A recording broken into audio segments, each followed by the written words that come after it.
Now that our Wi-Fi is off, all right, it's off and my internet is off, let's go ahead and test SAMP.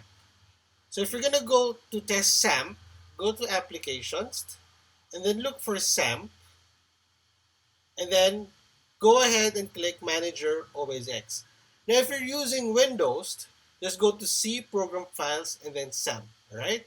So I'm gonna type in my password. This is for security reasons.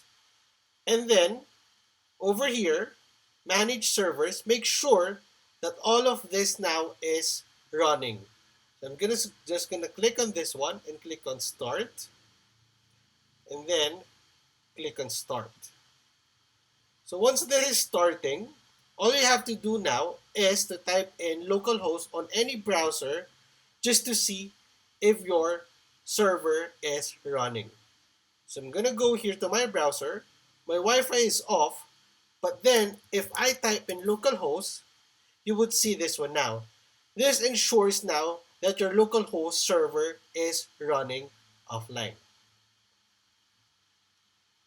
Take note, however, since my Wi-Fi is off or my internet is off, if I stop running this SQL, FTP, as well as my Apache server, look at now what happens if I type in localhost again. See, so this is stopped.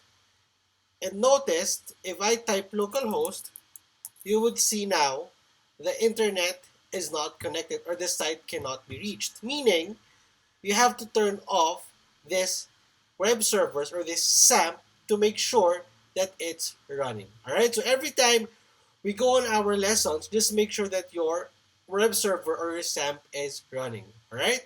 So I'll see you in the next lesson, and we're going to install now our learning management system. So I'll see you in the next video.